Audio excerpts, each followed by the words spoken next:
Thank you, NVIDIA. The majority of that stack is slow. NVIDIA is the bright and shining example of this winner to take more dynamic. This morning, as of right now, this coming after the PCE data largely coming in line with expectations. The SEC surprised both the crypto and ETF worlds by approving the listing of spot Ethereum funds for trading. 엔비디아의 인공지능 독주가 계속되는 가운데 인공지능 기업들의 거품이 끝날 수 있다 하는 주장이 나오고 있습니다. 인공지능 기업들의 주가가 심각하게 고평가되었다는 것인데요. 국내 투자자들이 가장 많이 보유한 해외 주식 1위가 4년 만에 테슬라에서 엔비디아로 교체됐다고 합니다.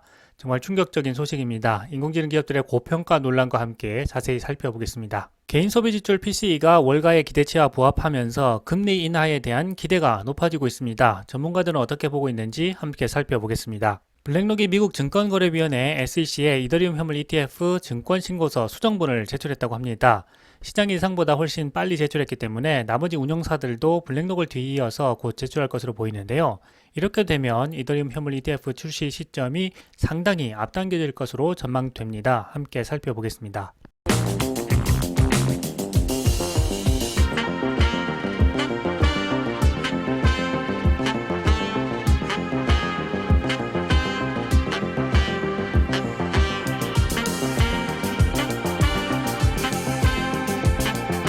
유튜브 커뮤니티에 PC 발표에 대해서 속보를 알려드렸었죠. 미국 시간으로는 금요일 아침인데요. 개인 소비 지출 PC 발표가 있었습니다. 다행히도 월가의 분석 예상과 일치하면서 향후 연준의 금리 정책과 연계될 것이라는 기대가 나오고 있는데요. 미국의 개인 소비 지출 PC는 지난 4월에 들어서 예상치 이상 하락한 것으로 나타났습니다. 미국 상무부 산하에 있는 경제분석국이 PC를 발표했는데요. 에너지와 식품 가격을 제외한 근원 PCE 물가 지수가 전월 대비 0.2% 상승한 것으로 나타났습니다. 월가는 전월 대비 0.3% 상승할 것으로 보았는데요. 월가 전망치보다 0.1%포인트 낮은 기록입니다. 물가 상승폭이 둔화됐다 이렇게 이해하시면 좋을 것 같습니다. 에너지 식품을 포함해서 통계를 내는 전체 개인 소비 지출은요. 전월 상승폭과 같은 0.3%로 시장 예상치와 같았습니다. 그동안 물가 상승의 주요 요인으로 꼽혀왔던 서비스 물가는요. 0.3%를 기록하면서 전월보다 0.1%포인트 내렸고요.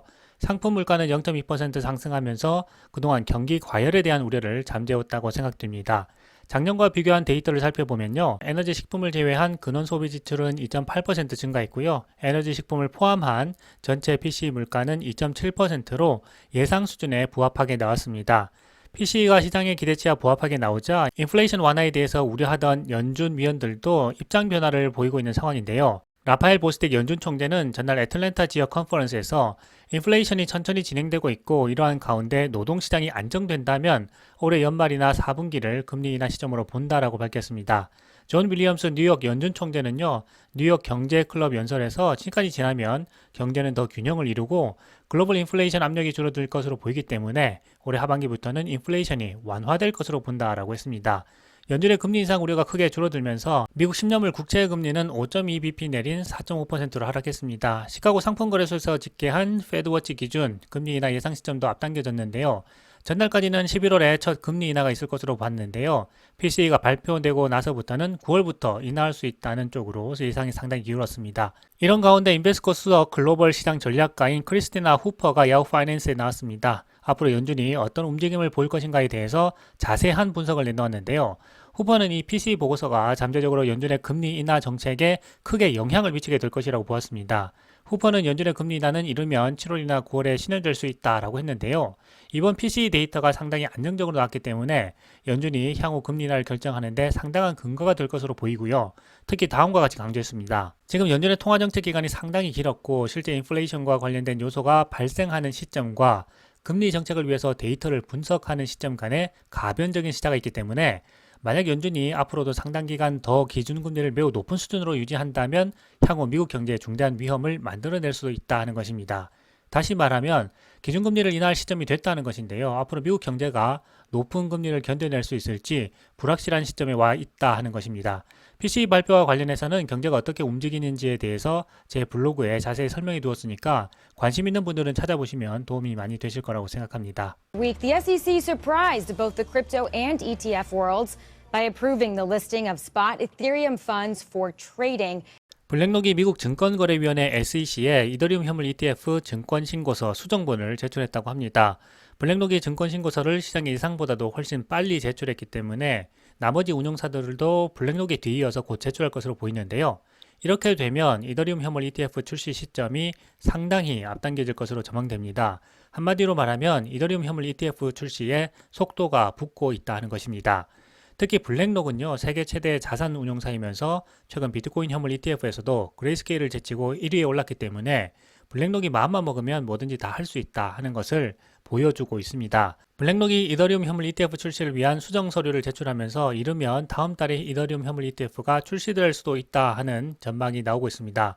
그리고 이더리움 현물 ETF가 본격적으로 거래되게 되면 기관 투자자 자금도 유입될 것으로 보이는데요. 과연 비트코인 현물 ETF가 승인되었을 때만큼 이더리움 현물 ETF도 많은 자금이 한 번에 유입될 수 있을지에 대해서는 전문가들마다 의견이 조금씩은 다른 상황입니다. 앞선 영상에서 SEC의 ETF 승인 과정에 대해서 자세히 설명드렸는데요. 미국에서 ETF가 출시되려면 SEC로부터 심사 요청서인 19B4와 증권신고서 S1을 모두 승인받아야 합니다. 심사 요청서는 SEC가 이미 승인을 했고요. SEC가 증권신고서에 수정이 필요하다고 해서 블랙록과 바네크를 비롯한 각 자산 운용사들에게 수정본을 제출하라고 요구한 상황입니다. 일반적으로 증권신고서 승인은 심사요청서 승인에 비해서 상대적으로 수월한 절차로 알려져 있습니다. ETF를 승인하는 것이 중요하지 그 이후에 증권신고서는 ETF 출시를 위한 과정일 뿐이라는 것이죠. 그래서 증권업계는 ETF 출시가 이제 시점의 문제라고 이야기하는 것인데요. 블룸버그 ETF 분석가인 에릭 발주나스는 X 플랫폼에서 블랙록의 S1 수정본 제출은 좋은 신호이고 곧 나머지 운영사들도 제출할 가능성이 있다라고 했습니다. 그렇게 되면 블랙록 이외에 나머지 운영사들이 제출한 증권 신고서를 한데 모아서 검토한 후에 SEC가 일괄적으로 승인할 가능성도 있어 보입니다. 이더리움 현물 ETF 가격 전망에 대해서는 전문가들마다 전망이 조금씩 다른 상황인데요. ETF로 자금이 유입되기 때문에 가격이 상승할 것이라는 일반적인 전망이 우세하지만 다른 측면에서는 그 효과가 제한적일 수 있다는 것입니다. 왜냐하면 이더리움 현물 ETF가 스테이킹을 제외하고 출시될 경우에 이더리움보다 매력도가 떨어진다는 것입니다. 스테이킹은 이더리움을 예치한 대가로 이자를 받는 것을 말하는데요. 운영사들은 현물 ETF 출시를 위해서 스테이킹을 제외하는 내용으로 승인을 받았습니다. 스테이킹으로 인해서 이더리움이 증권으로 해석될 경우에는 SEC로부터 현물 ETF 승인이 어렵기 때문입니다. SEC는 비트코인 ETF는 승인했으면서 왜 이더리움 ETF는 승인하지 않느냐 하고 비판을 받아왔는데요. 만약 이번에 이더리움 현물 ETF를 승인하지 않을 경우에는 소송을 당할 가능성도 굉장히 많았습니다. 그래서 SEC로서는 이더리움 ETF에 대한 심사 요청서를 승인해서 일단 소송에 대한 염려에서 벗어났고요. 뒤이어서 스테이킹을 제외시키는 조건으로 이더리움 현물 ETF 출시를 승인해 줄 테니 증권신고서에서 스테이킹을 제외하라고 자산 운용사들에게 수정을 요구한 것입니다. 이렇게 되자 JP모건에서는 보고서를 발간했는데요. 이더리움 현물 ETF에서 스테이킹이 제외되면서 스테이킹을 제공하는 다른 플랫폼에 비해서 매력도가 떨어진다라고 지적한 것입니다. 현재로서는 이더리움 현물 ETF로 많은 자금이 유입되면서 가격이 크게 상승할 것으로 전망하는 전문가들이 훨씬 많이 있습니다. 글로벌 투자은행인 번스타인은요, 최근 보고서에서 이더리움 현물 ETF 승인 후에 $6,600까지 급등할 수 있다라고 했고요. 비트코인이 현물 ETF가 승인 후에 몇 주 동안 75% 상승했기 때문에 이더리움도 비슷한 상승폭을 보일 것이다라고 전망했습니다. 영국계 투자은행인 스탠다드 차터드는요, 최근 보고서에서 SEC가 이더리움 현물 ETF를 승인하면 이더리움 가격은 올해 연말에 $8,000, 하나 1,000만원까지 상승할 것이라고 전망하기도 했습니다. 스탠다드 차터드는요, 비트코인 ETF가 승인되면 1억 원을 돌파할 것이라고 예견했었는데요. 진짜 그렇게 됐죠. 그러니까 이번에도 이더리움 ETF가 출시되면 1천만 원을 돌파할 것을 기대해보면 어떨까 생각해 보기도 합니다. 앞서 말씀드린 것처럼 PC 발표 등을 고려해 보면 하반기에 금리 인하를 기대해 볼 수 있기 때문에 이더리움이 1천만 원을 돌파할 것이라는 가능성이 점점 높아지고 있는 것은 사실입니다. 코인쉐어즈의 리서치 책임자인 제임스 버터필은요, 가상자산 유튜브 라이브에 참석했는데요. 미국 연준의 피벗, 즉 통화정책 전환으로 인해서 이더리움이 수혜를 받을 수 있다라고 밝히기도 했습니다. 이더리움 현물 ETF 출시가 연준의 금리 인하 시작과 맞물려서 상승 동력을 얻을 수 있다 하는 것입니다. 그리고 앞서서 이더리움 스테이킹이 이더리움 ETF 자금 유입에 제한적일 수 있다라는 주장에 대해서 전해드렸었는데요. 그와는 정반대로 이더리움 기능인 스테이킹이 이더리움 시장에서 공급 충격을 일으켜서 이더리움의 가격 상승을 유인할 수도 있다 하는 분석도 나오고 있습니다. 앞서 설명드린 것처럼 스테이킹은요, 일종의 예금 제도입니다. 이더리움을 보유한 투자자가 이더리움을 블록체인 네트워크에 맡기면 이자처럼 보상을 돌려주는 서비스인데요. 이더리움 전문가인 버터필은 투자자들은 이미 현물 ETF 출시 가능성을 염두에 두고 이더리움을 대량으로 보유하고 있고, 특히 이들 대부분이 이더리움을 스테이킹하고 있기 때문에 이더리움의 순환 공급량은 매우 적은 상황이어서 가격이 강세를 보일 것이다 라고 전망한 것입니다. 어찌됐든 이더리움 ETF 출시는요, 이더리움 가격에 긍정적인 요소가 분명합니다. 저는 개인적으로 이더리움과 이더리움 선물 ETF에 투자하고 있는데요. 이더리움 ETF 출시로 인한 가격 상승을 기대하고 있습니다. 그리고 이더리움 선물 ETF의 경우에는요, 제가 유튜브 커뮤니티와 블로그에서 자세히 설명드린 것처럼 매월 배당과 같은 분배금을 지급하고 있기 때문에 현금 흐름 측면에서도 상당히 긍정적인 영향을 주고 있습니다. 투자의 기회가 왔을 때 그것이 기회인 것을 알아보는 투자자는 이후 투자에 대한 결실을 얻을 수 있을 거라고 생각합니다. 블록체인과 암호화폐 산업이 4차 산업혁명의 핵심 비즈니스 중 하나라는 사실을 이해한다면 투자자는 현재 암호화폐 시장에서 벌어지는 많은 일들에 대해서 면밀히 관찰해야 하는 시점이라고 생각됩니다. NVIDIA is the bright and shining example of this winner to take more dynamic. 국내 투자자들이 가장 많이 보유한 해외 주식 1위가 4년 만에 테슬라에서 엔비디아로 교체되었다고 합니다. 정말 충격적인 소식인데요. 엔비디아의 주가가 작년부터 정말 폭발적으로 상승했죠. 그래서 엔비디아 평가 금액이 엄청나게 불어나면서 이런 상황이 되었는데요. 한국예탁결제원 세이브로에 따르면요, 국내 투자자들의 해외 주식 보관금액 1위가 엔비디아가 되었다고 합니다. 이렇게 한국예탁결제원 기준 보관금액 1위가 바뀐 것은 2020년 7월 이후 약 4년 만이라고 합니다. 당시에는 아마존이 1위였는데요. 테슬라가 급속히 떠오르면서 1위 자리를 양보하게 됐고요. 이후 테슬라가 계속해서 한국 투자자들의 사랑을 받으면서 줄곧 1위 자리를 지켜왔습니다. 그런데 엔비디아의 주가 급상승으로 인해서 최근 엔비디아가 테슬라를 제치고 1위 자리에 등극하게 된 것입니다. 엔비디아가 이렇게 테슬라를 제치게 된 것은요, 바로 엔비디아의 주가가 급등했기 때문입니다. 같은 기간 엔비디아의 주가는 130% 넘게 폭등했습니다. 생성형 인공지능의 주목을 받으면서 엔비디아의 그래픽 처리 장치 GPU 수요가 급증했습니다. GPU 반도체 시장에서 엔비디아의 점유율은요, 무려 74.4%에 이른다고 합니다. 엔비디아는 이외에도 데이터 센터 관련 기업 중에 수혜를 받는 최우선 기업으로도 각광받고 있습니다. 클라우드 사업자들이 AI 시장 장악을 위해서 고성능 제품을 확보하려고 경쟁적으로 뛰어들고 있는데요. 아무래도 엔비디아의 GPU가 경쟁사와 대비해서 성능과 범용성 측면에서 앞서고 있기 때문에 현재로서는 엔비디아를 대체할 대체제를 찾기가 어려운 상황이라고 합니다. 정말 엔비디아가 작년부터 시작해서 인공지능 황금기를 맞고 있다, 이렇게 이야기를 할 수 있을 것 같은데요. 작년에 이어서 올해도 주가가 가파르게 상승했기 때문에 피크아웃, 즉 주가가 정점을 찍고 하락할 우려도 있는 것이 사실입니다. 그만큼 주가 부담이 있다는 얘기죠. 이런 상황이 되자 백전노장인 영리한 CEO 젠슨 황은 주식 분할을 발표하면서 엔비디아의 주가를 끌어올리고 있는 상황입니다. 정말 주주 친화적인 결정인데요. 주식 분할 결정이 투자자들의 큰 지지를 받았습니다. 엔비디아는 보통주 한 주를 10주로 분할하겠다고 발표했습니다. 사실 액면 분할은 기업 가치에 직접적인 영향을 주지는 않는데요. 가격 부담을 낮추기 때문에 아무래도 주식 한 주만 봤을 때는 비싸 보이지 않는다는 것이죠. 심리적인 현상을 말합니다. 이런 가운데 엔비디아가 이끌고 있는 인공지능 산업의 높은 성장률은요, 어쩌면 거품일 수도 있다 하는 주장이 나오고 있는데요. 엔비디아와 협력해서 인공지능 맞춤형 서버를 제공해온 델 테크놀로지에 대한 평가가 부정적으로 바뀌었기 때문입니다. 델 테크놀로지는 2025년 회계연도 1분기 실적 발표를 했는데요. 실적이 정말 잘 나왔죠. 그럼에도 불구하고 갑자기 월가는요, 이러한 델의 실적이 실제로는 알맹이가 없는 성과라는 분석을 내놓으면서 정반대의 분석을 하고 있습니다. 모닝스타는 AI 최저가 서버의 수익 기여 비중이 낮고 마진을 희석시키고 있다는 분석을 내놓았는데요. 인공지능 서버 관련 매출이 전체 매출 대비해서 7%에 불과한 수준이라고 진단한 것입니다. 번스타인의 토니 사쿠나게 애널리스트는요, 최근 컨퍼런스콜에서 델 테크놀로지는 AI 서버로 10억 달러를 더 벌어들였지만 영업이익은 제자리였다라고 혹평을 했습니다.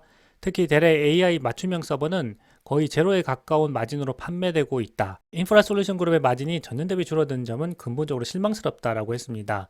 특히 주력 사업인 PC 사업의 회복이 더딘 게 진행되면서 이 월가의 우려가 더해진 것인데요. 이에 따라서 인공지능 데이터 관련 기업들의 주가도 큰 폭으로 하락했는데요. 슈퍼마이크로 컴퓨터도 주가가 5.25% 하락했습니다. 세일즈포스, 몽고디비 등 소프트웨어를 제공하는 기업들의 실적 보고도 부진하게 나타났고요. 엔비디아를 비롯한 반도체 기업들의 주가도 하락했습니다. 결국 인공지능 산업의 급격한 발전을 예상하고는 있지만 현재 주가 수준이 주가를 의심할 만큼 높은 수준에 이르렀다고 월가는 판단하는 것으로 보입니다. 이러한 가운데 월가는 가격이 폭락한 기업 중에서 인공지능 산업에 집중하는 기업들의 가능성을 분석하고 있는 것으로 보이는데요. 대표적인 기업이 바로 테슬라죠.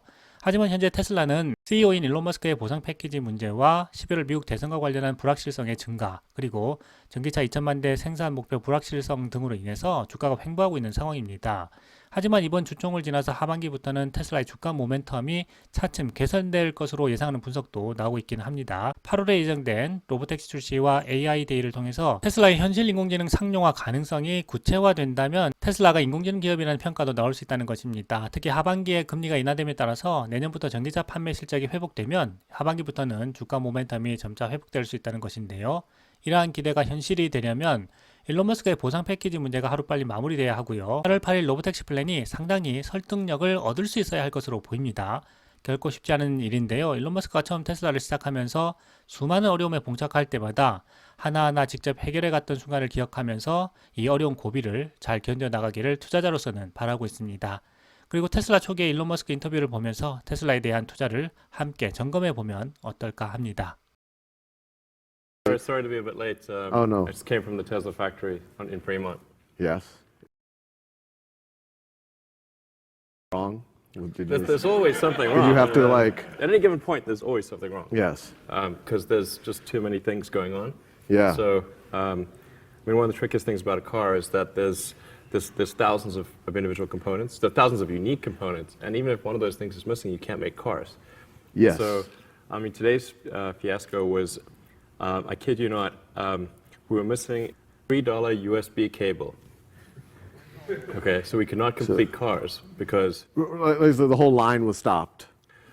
yeah, So you- essentially because it's part of the wiring harness, so you can't put the interior in without this cable. And so we could either make a whole bunch of cars minus an interior, which means that you got to stack No, them up no, in the yard. The resale value would be no good. Well, it can be done, but it's then things go out of Oh, sequence. right. And it's way more. It's way more you don't have a music moving production line that you have to send people out to hundreds of cars that are sort of sitting in the storage yard, and so and this happens to be a particularly pernicious cable that's kind of like routed under the carpet and in a difficult place, and it's literally $3, so we basically had to send people throughout the Bay Area to go and buy USB cables. Like little Radio Shack. You like Fry's. Oh, Fry's. Oh, that's You better. can have a hard Yes, time yes. getting a USB cable right now at Fry's. Oh, 'Cause really? We bought every one of them. That's good. And so we were able to continue production. And I don't want to belabor the anecdote, but essentially the supplier is in China, and we had Plan A and Plan B. And Plan A was like the normal supply chain process. And but what the supplier did was instead of sending our parts in their own package, they grouped it together with a bunch of other stuff for other companies and sent that all via some extremely slow boat from China to LA. And when it got to LA, the other stuff didn't pass customs. And so they wouldn't let our stuff through because They was put it part in of like that. a barrel of fruit or something. I don't know and what it they, didn't- I don't know yes, what they put it in, Yes. but there's something that customs didn't like, Yeah. and the paperwork wasn't in order or whatever. So it got stuck there for like a couple of weeks, Yeah. and then we had Plan B. So we called them and said, look, you got to air freight some of these cables because they're just little cables Yeah. to us.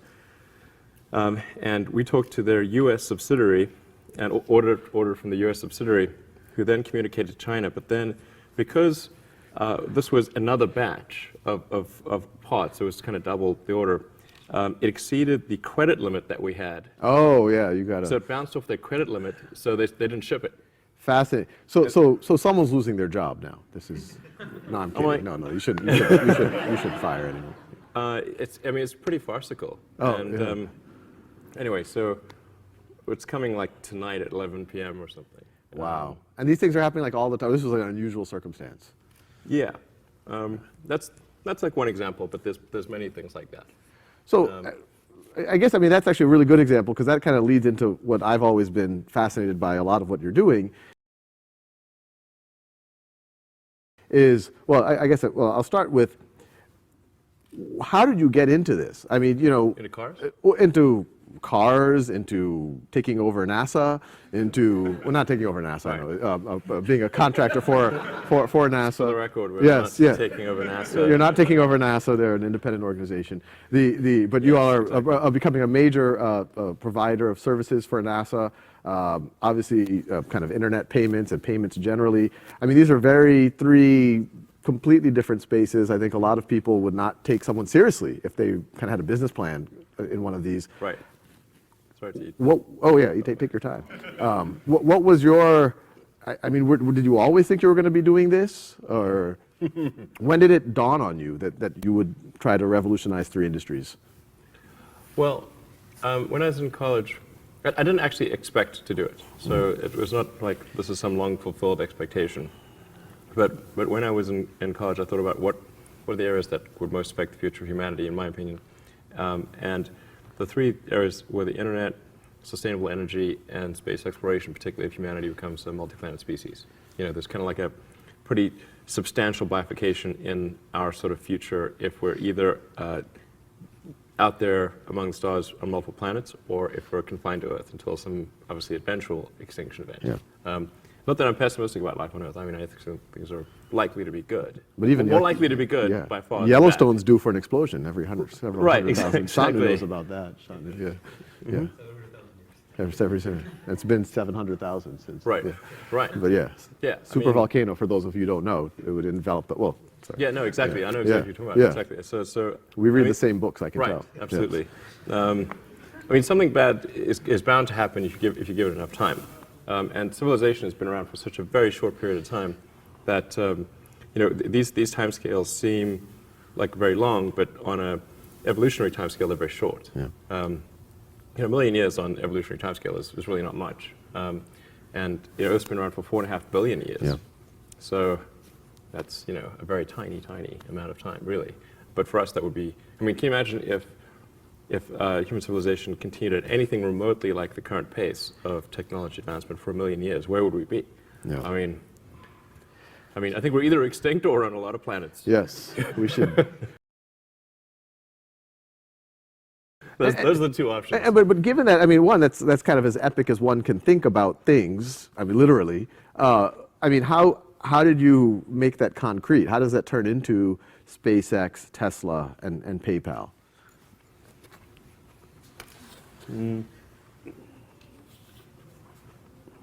Well, so I thought about these things kind of in the abstract, not from the expectation that I would actually have careers in those arenas, but I wanted to be involved in at least one of them. And at first I thought the best bet was going to be electric cars. And so the area that I was studying was advanced capacitors. Right? So essentially capacitors that have an energy density exceeding that of batteries. Because they have a very high power density, but a low energy density. So maybe a lecture to that Yeah, effect. oh, I yes, don't know. yes, no, we should do that. We'll get later. But yeah. Exactly. So obviously, if you could make a capacitor that had anywhere near the energy density of a battery, and with this incredibly high power density and its quasi-infinite cycle and calendar life, then you would have an awesome solution for energy storage in mobile applications. So that I was going to sort of work on that and try to leverage the equipment that was developed for advanced chip making and photonics to create ultra precise capacitors at the molecular And this is when you were level. going to go into grad school? Yeah, You exactly. had a brief stint at Stanford. That's right. For a PhD in applied physics. Applied physics, material science. Right. Yeah. This is And what you were. material So science, yeah. even then, you were thinking of kind of trying to do something exactly. in the space. Well, actually, this was to work on energy storage solutions for electric cars. Yeah. And I'd actually worked at a company in Silicon Valley called Pinnacle Research, which did advanced capacitors. They were electrolytic capacitors, sort of, but the problem, and they actually were pretty good. They had like the energy density of a lead-acid battery, which for a capacitor that's a big deal. But they used ruthenium tantalum oxide, and I think at the time there was maybe like 1 or 2 tons of ruthenium mined per year in the I world. see. So it's not a scalable solution. But I thought there could be some solid-state solution, just like say using chip-making equipment. That was going to be the basic idea. But it was one of those things where I wasn't sure if success was one of the possible outcomes. You know, and like you can't. It's difficult to bound that problem exactly and say, okay. So you're saying I felt like this was a destined failure. Is No, another no. way to parse that sentence. But anyway, so No, I didn't think it would fail, but I wasn't sure that success was a possibility. okay, yes, You know, and generally, you want to embark on something. It's desirable to figure out if success is at least one of the possibilities. right, exactly. Because for sure, failure is one of the possibilities. Yes, But ideally, you want to try to bracket it and say success is in the envelope of outcomes. yeah, And I wasn't quite sure if that was the case. I mean, I think success on an academic level would have been quite likely because you can publish some useless paper, and most papers are pretty useless. You know, we have a few. Don't take offense. Sorry. I mean, We have how many PhD papers are actually used by someone ever? I mean, no, that's a good point. percentage-wise, it's not good. Yeah. So it could have been one of those outcomes where you add some leaves to the tree of knowledge. Yeah, Okay. yeah. And that leaf is nope, it's not possible. Like Right.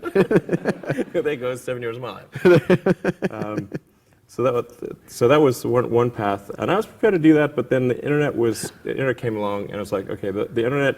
I'm pretty sure success is one of the possible outcomes, and it seemed like I could either do a PhD and watch the internet happen, or I could participate and help build it in some fashion. You know, like I just couldn't stand the idea of watching it happen. Yeah, yeah. So so I decided to put things on hold and start an internet company. And that was kind of we worked on internet, like publishing software, maps and directions, Yellow Pages, kind of things. And we had as investors and customers the media companies, so like New York Times Company, Knight Ridder, Hearst. And this was just at the early stages. I mean, this was like late 95. 95. Oh, so it's really early stages. That's Yeah. really out the gate. Yeah. Yeah, absolutely.